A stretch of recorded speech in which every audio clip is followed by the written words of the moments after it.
Okay, so some really important concepts I need you guys to understand, okay? And we'll go over this as semester progresses. And these concepts are going to be counterintuitive for us, okay? But the first concept I want you to understand is pre-literate people, okay? People who could not read and write. They were more intuitive, they were more imaginative, and they were more empathic, okay? Meaning I can know your emotions right away. I don't have to ask you anything. I don't have to ask you how you're feeling today. I know exactly how you're feeling right away. Okay? All right. So we can see this. This is Inuit art. Okay? So this is art by Native people. So even in communities of today that hold to this tradition, you can see how they perceive the world, right? They perceive the world as unified. The gods are with us. In fact, everything we do is a celebration of the gods. So our house is our temple, okay? The temple is not a place you go and celebrate the gods. You celebrate the gods in your house if you have enough faith to turn your house into a temple, okay? So this is Inuit art, okay? And if you go to like many native communities that maintain the traditions of the Ice Age, they're all like this, okay, in their perception. But the problem is they cannot communicate it using modern language. So we just think they're stupid, okay? They can't write essays, they can't give speeches, and so therefore we think they're stupid. But they're not stupid. It's just that they're focusing their energies on empathy, on imagination, on intuition. All right, so let's give examples of empathy in action. And this is true for the entire world, okay? So once there was a horse in America that could do math. All right, so the horse would go on stage, and then the trainer would ask the horse a question like, what's 2 plus 2? And the horse would be like, nay, nay, nay, nay. And then we'd be like, oh, the horse can do math, okay? So the horse cannot do math, okay? I'm telling you right now, the horse cannot do math. So what the horse is doing, think about it, is the horse is reading the room, right? Because the people who pay the money to go into the theater to watch the horse do math obviously believe the horse can do math. Okay? So what happens is when the trainer says to the horse, what's 2 plus 2? The horse is nay, nay, and the horse is watching everyone, okay? And as the horse comes to the answer, the horse sees that the people are like really excited, okay? Their eyes are bulging. Their breathing is faster because people are in anticipation, right? The horse says, oh, now I know the answer. Okay? This is empathy. Animals can do it, we can do it as well. It's actually our superpower. Okay? Does that make sense? Okay? Second example is telepathy.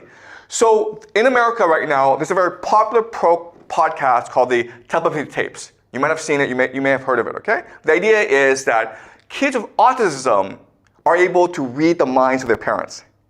Guys, I'm telling you right now, the autistic kids cannot do that. They do something else, okay? So let me tell you a story of how they do this. In China, there's also a similar case where a mother in the countryside, okay, so she's not educated, she has no money, but her son is autistic. It's an autistic boy, doesn't really speak, cannot make eye contact, okay? Lots of issues, cannot go to school.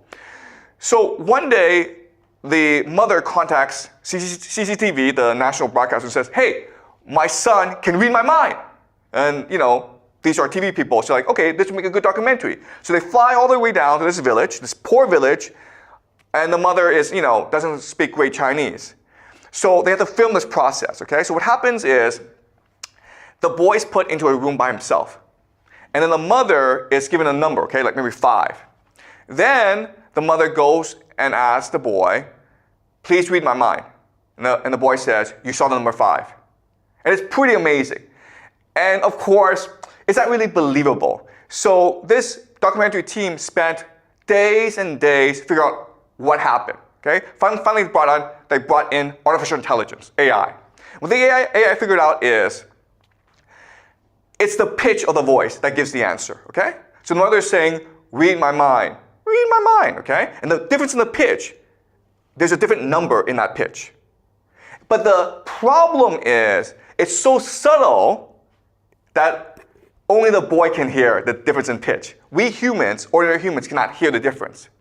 And so the documentary crew confronted her and says, listen, the AI, our artificial intelligence system tells us that what you're doing is you're cheating. You are using pitch to give signals to your son. Is that true? And the mother is like, yes, I'm sorry. Yes, it's all a lie.